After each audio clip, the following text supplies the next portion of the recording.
Hey everybody, welcome back to Secrets of the Lost Tomb. Now let's go ahead and we're going to actually go over the different phases of the game.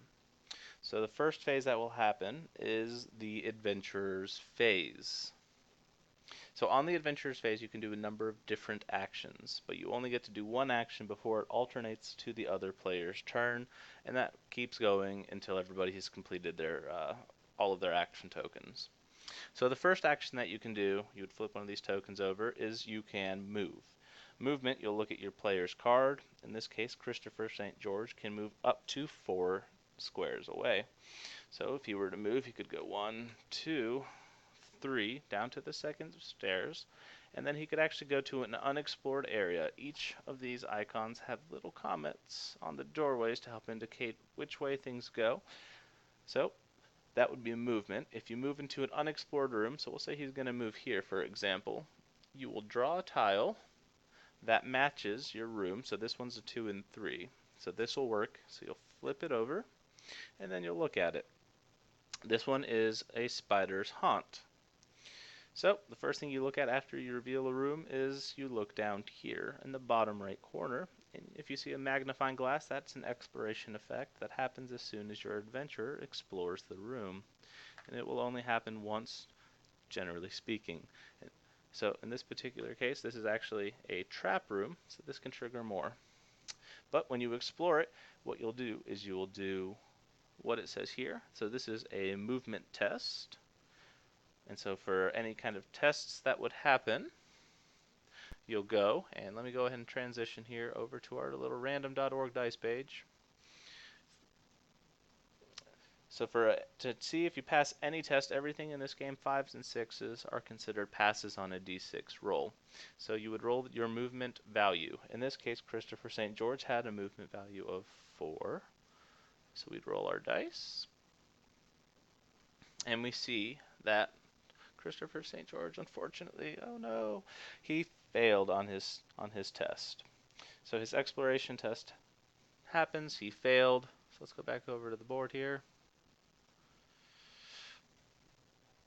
So he failed the test, and then he would have to spawn the poisonous spider, which is a creature. So he would spawn that. And so that would be a movement and an exploration action, all in one.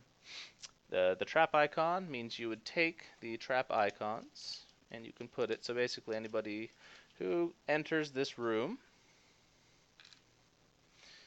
would trigger it. So there's 3 here, but you'll trigger it the first time you come in, so it would be 2.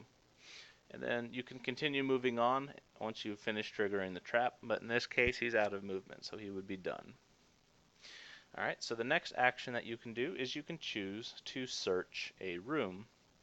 Whenever you search a room, it's very simple. You'll look at your little search counter here, and I don't know if we can see it, what color that it's actually on.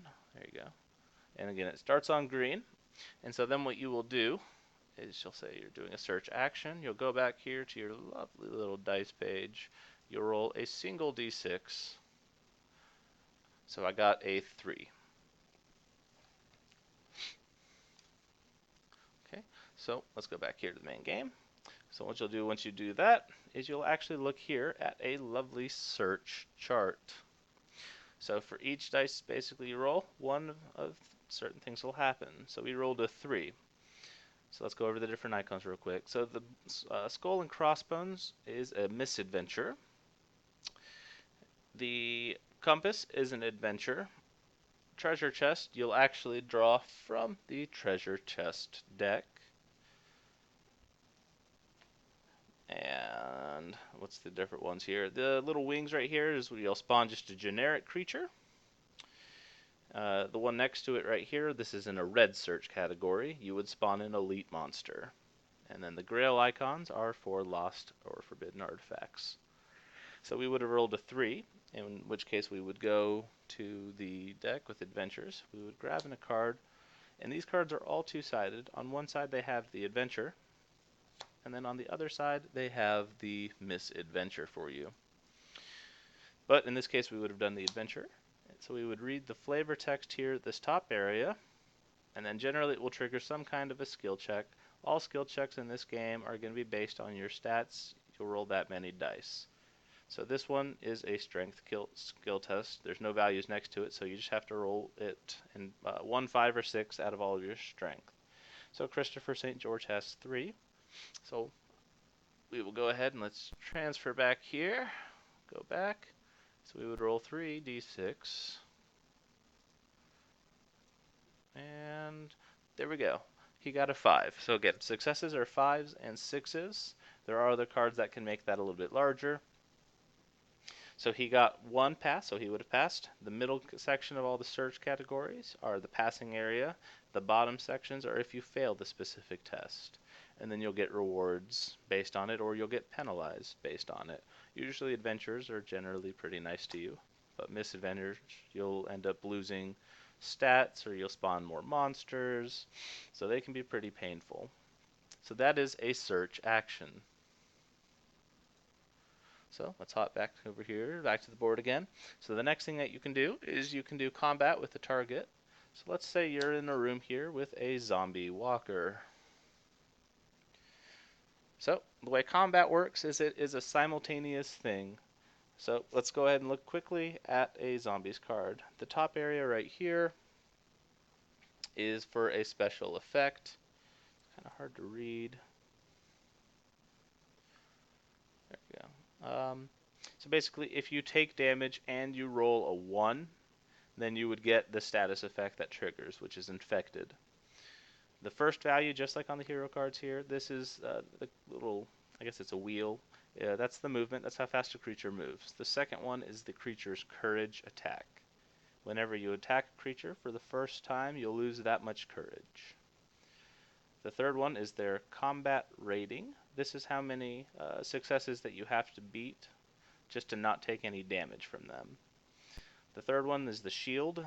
It's their armor rating. This zombie has a 0. Their health is 3. The little foot down here is for evading. If you wanted to leave a room with monsters, you have to pass their evasion test. And then this is the reward. You get this many soul shards when you beat a monster. So let's take a look at how combat can work. And this is probably the most detailed section that we're going to have to get into. Alright, so with combat, what we would do is, let me go ahead and open it specifically here so I can make sure I cover all the categories in order for you all. So the first thing that we would do, we'll say Christopher St. George is in fact fighting a zombie in his room. So the first thing that would happen is he would lose 1 courage. So he'd go from -1 courage to -2 courage, because it's the first time that he's fought this monster. So the next thing you'll do is you'll choose any weapons or armor that you want to bring into combat. So he will go ahead, he'll bring his Tommy gun and his fedora. So the next thing that you'll do is you actually get to build your dice pool. So the top left icon here indicates that this is a dexterity weapon, which means the first thing you'll do is you'll take your dexterity. So he would have a 4, so we'll actually pull some dice out so you can see it. So that would be the 4 dice for his dexterity. He's going to use the Tommy gun, which gives you a +4 to your combat rating. So you would get 4 more dice just for using the Tommy gun. So that's 8 dice total right now. So that's it for any card bonuses that he would get here. So the next thing that you do is you check for an outnumber bonus. So basically, if you outnumber the monster on the adventure phase, you'll get bonus dice based on the difference to a maximum of 4. So right now, because I have 2 followers and me, there's basically 3 people in this room, 3 adventurers, and only 1 zombie. So we would get 2 outnumber bonus dice. So that's a maximum of 4, 8, 10 dice for our combat roll. So what we would do then is, let me go ahead and transfer us back here to random.org. We'll roll 10 dice. And 5 and 6 is our successes. So 1, 2, 3, 4, 5, 6. So we have 6 successes on this particular attack. So, we look back at our zombie. He has a combat rating of 2. We did 6 damage, so he doesn't hit us back because combat is simultaneous. He has no armor, and he has 3 health. So we would have killed this zombie, and we would have gotten 2 soul shards as our reward. As another part, you would also get half of the courage, rounded up, rewarded back to you for defeating the creature. So, one thing, let's see, I forgot to explain here. Specifically on the Tommy gun, it has something called area combat. So the way area combat works is there are some weapons that allow you for area combat. That's one of them. In area combat, the adventurer, he will engage basically in multiple targets in one combat. So basically, usually you'll make separate combat checks for each targeted creature, resolving combat for each creature as if the adventurer was fighting them individually, but you get to do this all in one action. Otherwise, it works the same as regular combat. So you can choose to use this. If you do use it, you will hit everything in the room, including your fellow adventurers, so you don't want to use that in those cases. This one, I forgot, actually it succeeds on a 4, 5, or 6 in combat, which would have changed, and we would have done 7 damage instead of 6. So after you use it, dexterity weapons, all of them require you to go ahead and exhaust the card, turning it to its side. And that would be it. That would be the end of your combat action.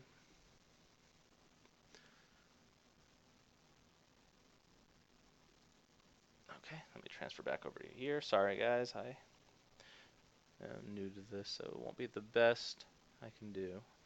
Okay, so that's kind of how combat works. We'll get into it a lot more as we're actually playing, but in a nutshell, that's combat. Alright, so another thing you can choose is you can choose to use your special abilities, which are these little icons right here. He doesn't have too much in the way of offensive, so his one action here is called Keep the Change. It's an action, so this would be an entire action to use this particular ability. You can discard your Tommy gun, which is this, to deal 10 damage to any target, and you ignore their armor. So that's pretty good. His second special ability is a gun nut. Anytime that you draw a treasure, you may look at the top 3 cards in the treasure deck. If there is a gun card, you may take that instead of the top card of the deck. So he's really good at replenishing his deck for guns. So let's slide over here. We'll take a quick look at Christopher O'Sullivan so you can see it. So his special ability is Adrenaline Rush. As a free action, I can remove one of the special ability tokens to gain +5 combat rating this turn. You also don't lose courage from this creature. So if you're fighting a really hard creature that causes you to lose a lot of courage, that would send you into some bad negatives, then that would be really great to use. His second ability is the Granny Chin. As a free action, you can remove one special ability token to cure one status effect on yourself. So that's their 2 different special abilities. So the next thing that you can do, you can use any item, artifact, or companion. So these guys up here are our companions. We have Mia Rosenberg and Siddhar Sandeep Singh. So this guy doesn't actually have, let's see, an action that's active. So his first thing that he does is you get to ignore all critical misses. And again, critical misses are these icons right up here. If you take damage and you roll a critical miss, that's what happens. He gets to ignore it because he has this companion with him. You're able to actually turn him in the combat to reroll all of your 1s. Alright, and then Mia, she is, when you gain this companion, you search the item deck and take bandages, which is an item card. She doubles the health gained from the rest action as just a passive ability. So she gives you a healing card, and she'll double the benefit of the rest action.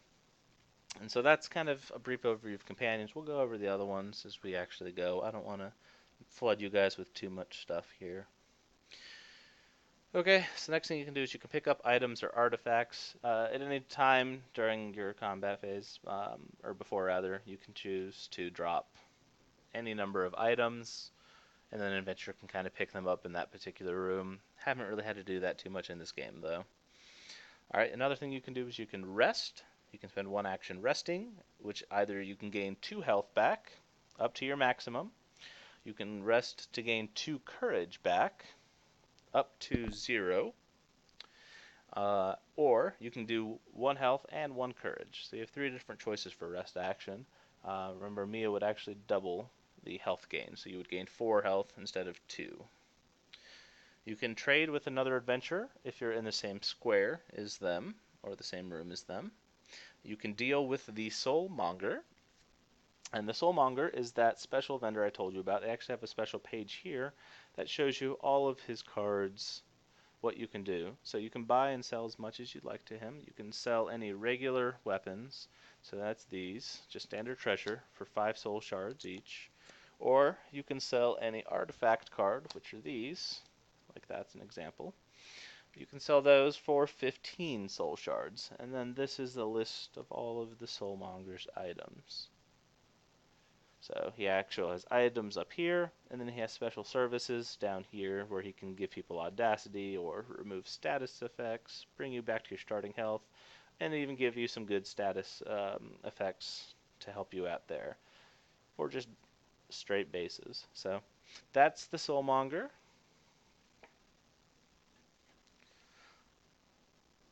And then the other action is stealing, which only applies in the competitive game, which we won't be playing, so we're not going to really go over that. So after the adventurers go, then that's when the tomb phase would happen. So the tomb phase, the first thing that you do is you'll trigger a tomb event, which is one of these cards right here that we looked at before. They're greenbacks, and then you'll flip it over. This is a red card, so this is one of the more difficult ones. So we'll start at the top. So the tomb effect would be for all players, they have to roll 1 dice, and then they would lose that much health. Second thing that happens is any creatures in the dungeon will move up to their movement rating, which again is that number right there. The zombies could move 1 square. The next thing that happens is creature combat, which works the exact same way as regular combat, except for you do not use an outnumber bonus. Alright, step 4, you'll spawn creatures, and this is based on the floors. So in level 1, you'll spawn 1 generic monster. You spawn no elites. Level 2, you would spawn 1 generic monster and 1 elite. Level 3, 1 generic monster. Now, the actual room tiles for spawning monsters have a red outline to them. If you have no rooms in your dungeon that have the outlining red rooms, you don't spawn monsters on that particular floor. Okay, the next thing that happens is the upkeep phase. So in the combat example where we had used the Tommy gun, which you have to exhaust or turn to a side, that would be when this upkeep phase would happen. So you would roll a dice, and then on 1 or 2 you discard it, otherwise you'll just turn it back to its normal face. On this guy, if you were to use his ability, his upkeep is you just refresh him. You put him back face forward. Okay, so the next thing that happens here is the search. So you'll take your search token, let me move these dice, sorry, and you'll turn it the number of times listed on this card, which is, in this case, 2. So you would turn it once to yellow, once to red. Then, the last thing that happens on this card is the comet track, which is right here. You would move this up to 2 phases. So, okay, and that it covers the tomb phase. And so then it would cycle back to the adventurers phase, and then we would rinse and repeat everything. So I think that's a good place to stop this just overview video of kind of how to do turns. So let's get over to the next video where we actually will start playing the game for you guys. See you soon.